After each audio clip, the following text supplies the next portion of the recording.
Alhamdulillah nahmaduhu wa nasta'inuhu wa nastaghfiruhu wa nu'minu bihi wa natawakkalu alayhi wa na'udhu billahi min shururi anfusina wa min sayyiati a'malina man yahdihillahu fala mudilla lahu wa man yudlilhu fala hadiya lahu wa nashhadu an la ilaha illallah wahdahu la sharika lahu ونشهد أن سيدنا محمدًا عبده ورسوله أرسله بالهدى ودين الحق ليظهره على الدين كله وكفى بالله شهيدا فصلى الله عليه وسلم تسليما كثيرا كثيرا أما بعد فأعوذ بالله من الشيطان الرجيم ولقد يسرنا القرآن للذكر فَهَلْ مِن مُدَّكِرٍ. Assalamu alaikum wa rahmatullahi wa barakatuh. Allah Almighty announces again and again in Surah Al-Qamar, وَلَقَدْ يَسَّرْنَا الْقُرْآنَ لِلذِّكْرِ. Indeed, we have made the Holy Qur'an very easy for admonition. فَهَلْ مِن مُدَّكِرٍ. Thus, is there anyone who can receive admonition? The Holy Qur'an was revealed on Allah's last messenger, Sayyidina Muhammad sallallahu alaihi wasallam, for the guidance and admonition of mankind. No doubt, it's not easy to describe the tafsir of the Qur'an,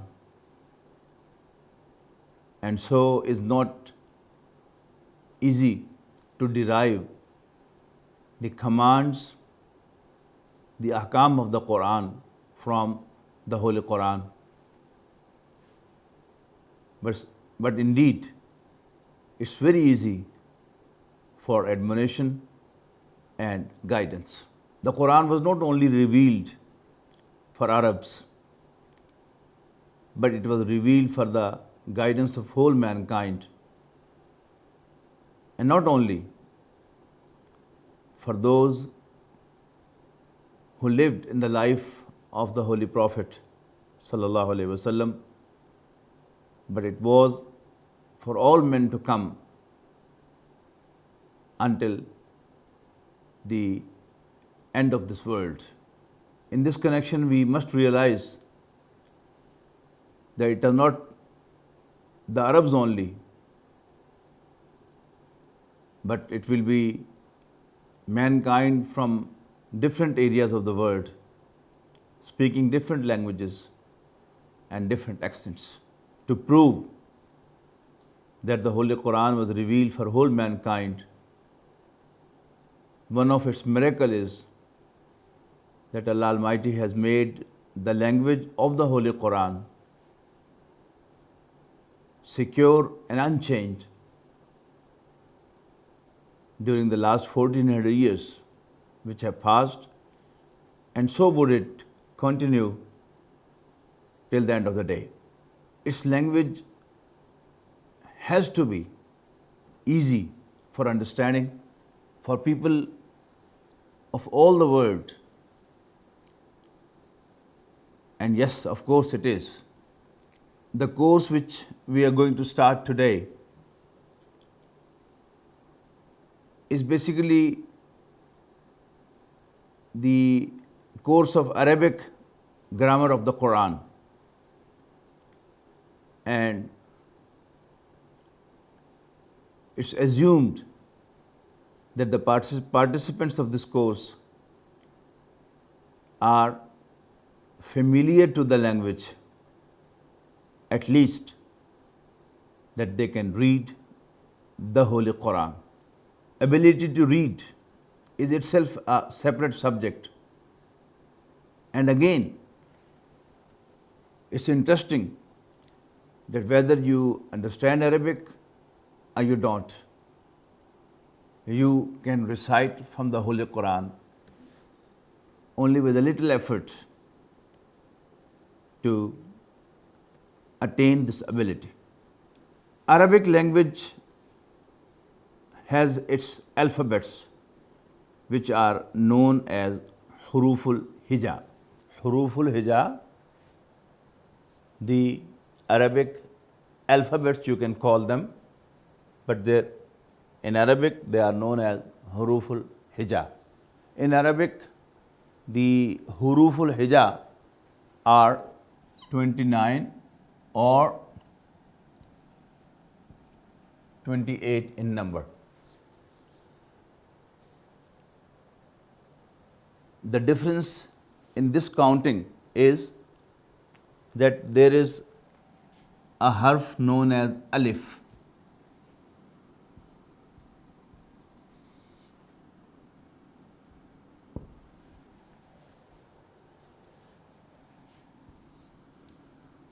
In classical terms, alif is not supposed to have any harakat. Harakat means movement. I'll explain to you later. The harakat basically are fatha, kasra, and dhamma.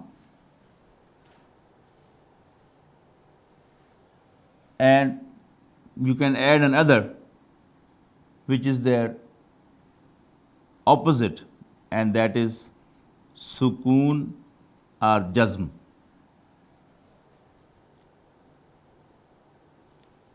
Harf actually is basically a sound. As in English, you have two types of alphabets. One are consonants, which carry a sound, and then there are vowels, which basically tell us that in which direction that sound should move. For example, ba is a harf, an alphabet, but when you have to pronounce the letter ba in a word, you have to make sure that in which direction the sound should move. Like, it can be ba, it can be bi, it can be bu. The difference is, you can say this is a forward movement of the sound. This is a downward movement of the sound. Ba, bi, and then you can say this is a backward movement of the sound. Bu. No? This is ba, bi, bu. The sukoon is, say you have hamza or alif, which carries a fatha, and then you have ba with sukoon. It is that you will not move the sound of ba. You will stop there. Ab. This is called sukoon. Alif classically should not carry any movement or sukoon. When a alif has any of these movements, now this is no more alif, this is hamza. Some of the experts of the language consider alif and hamza as two letters. So the counting goes to 29, and those who take both of them as one letter, the count goes to 28. To memorize huruf al-hija can be sorted into 4 lines: alif ba ta tha jim ha kha dal zal ra za sin shin sad dha ta za ain ghain fa qaf kaf lam mim nun waw ha ya. What are these? These are letters of Qur'an. Memorize them, ya ikhwan. These are only 28. Read them, learn them, don't be late. Alif ba ta tha jim ha kha dal zal ra za sin shin sad dha ta za ain ghain fa qaf kaf lam mim nun waw ha ya. Ma hazi huruful Qur'an ihfazuha ya ikhwan thamaniyata ishroon yahfazuha al-muslimun. In Arabic you can memorize this way, or for children just to read a poem to the morning assembly. It's a very nice poem to be read in the morning assembly. Alif ba ta tha jim ha kha dal zal ra za sin shin sad dha ta za ain ghain fa qaf kaf lam mim nun waw ha ya. What are these? These are letters of Qur'an. Memorize them, ya ikhwan. Ya ikhwan means, oh brothers. These are only 28. Read them, learn them, don't be late. In every language, alphabets join to form words. The Arabic huruful hija also form words. Every meaningful word in Arabic is known as a kalima.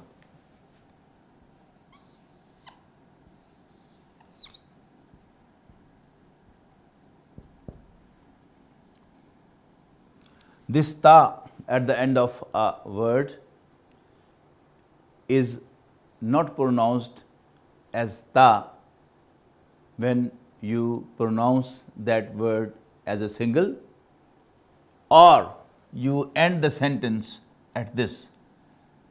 So instead of ta, it is pronounced as ha. So it will be pronounced as kalima.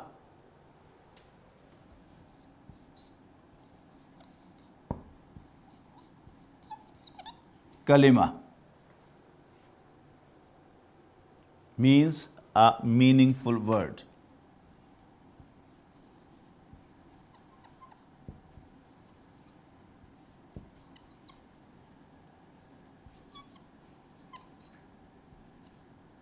A meaningful word.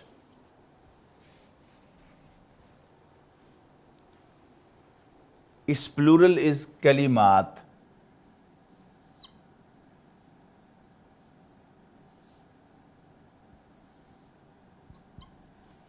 It can be written like this too.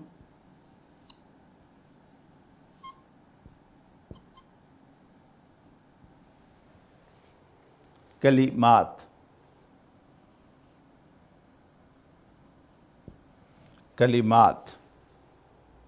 You stretch the meme, so this will be stretched. Kalimat are known as parts of speech.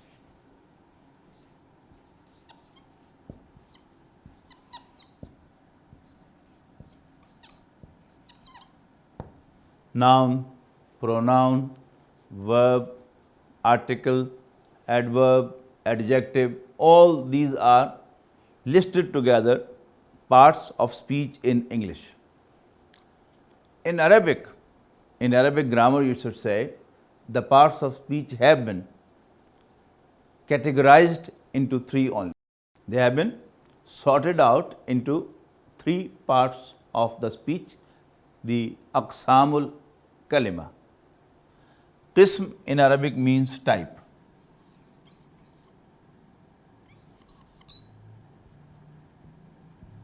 Qism means type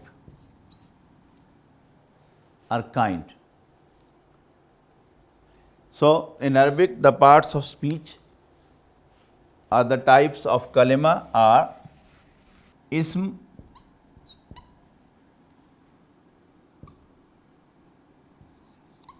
fi'l,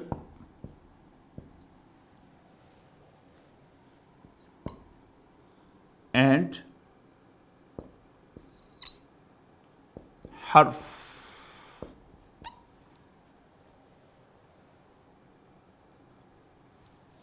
If you can read Qur'an, then you can certainly understand that why I am writing as ismun and pronouncing as ism.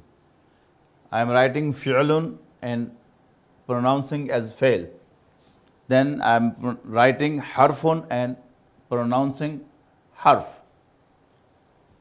So these are three types of the kalima in Arabic.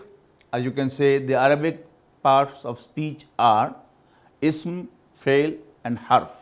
Ism.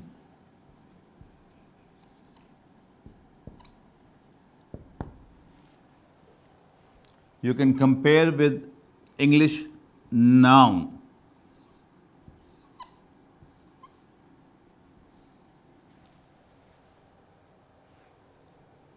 It can be defined as name of a person, object, or act.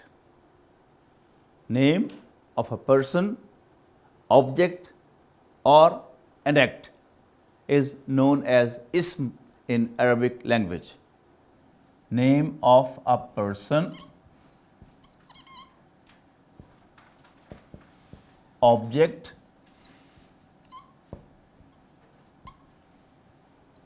or act.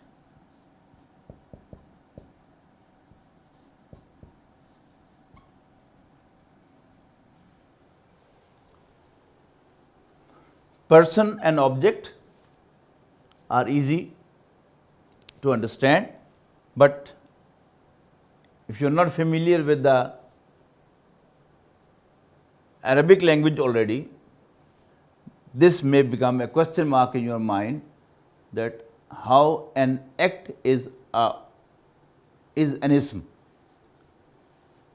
Actually, the name of act means the infinitive in English grammar, the infinitives to do, to come, to go, to sleep, to work. These are called infinitives in English grammar, but in Arabic, because Arabic is a very methodical language, since these are the names of the act, so they are listed under ism, not under verb. Because verb in Arabic grammar, as we'll just see, has to have a tense. Either of the three, present, past, or future. Fi'l.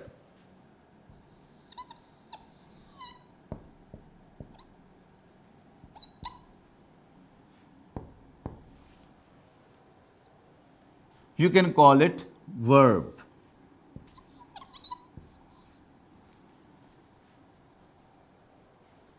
The definition of fail in Arabic is the kalima which tells about an act taking place or a condition of something with reference to any one of the three tenses, that is present, past, and future. You are familiar with these three tenses: present tense, then future tense, the time to come, and past tense, the time past. So in Arabic language, to attain the status of a fail, a kalima has to have some reference of the time in terms of a tense, that is present, past and future. I would not like to translate this because you don't have a single category in English. So call it harf.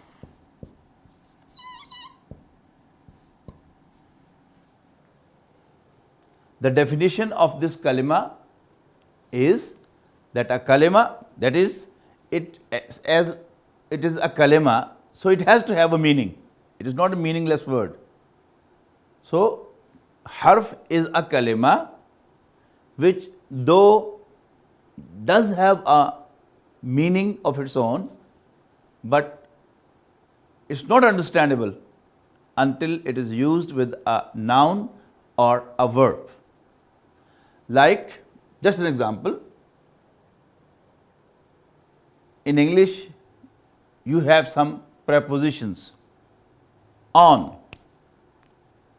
On certainly has a meaning, but until you say on the table, on the floor, it doesn't carry any meaning. To make it understand to the person whom you are talking to, you say on, on, on, on. So on is a meaningful word, but it's hard to understand until it's used with a noun in English. So in Arabic, harf, though it is a meaningful kalima as a part of the speech, as it's a type of kalima, so it has to be a meaningful word, but it won't convey any meanings until it's used with a noun, ism, or fail, that is verb. Well, we stop it here. That's all for today. Just to revise what you have learned today, Arabic is the language of the Holy Qur'an, which has been declared and announced by God, Allah Almighty, that it has been made easy for receiving admonition. Since its language is Arabic, so Arabic too has to be easy to understand. Arabic language comprises of 28 huruf al-hija, that is alphabets, which we have learned today. Like all other languages, the alphabets join together to form words. In Arabic, every meaningful word is known as a kalima, and kalima in Arabic has been sorted into three classes or three categories, three types, and they are ism, fail, and harf. Ism is a kalima which is the name of a person, object, or act. Act means the infinitive, to go, to come. Came is a verb, but to come is a noun in Arabic language, not in English. Then verb is the kalima which tells you about an act taking place or the status of something with reference to any of the three tenses, present, past, or future. And number three, harf is the kalima, which certainly, as a kalima, it's a meaningful word, but it doesn't convey any meaning, any understanding, unless it is used with a noun or verb. Thank you very much. Akhiru da'wana alhamdulillah rabbil alamin.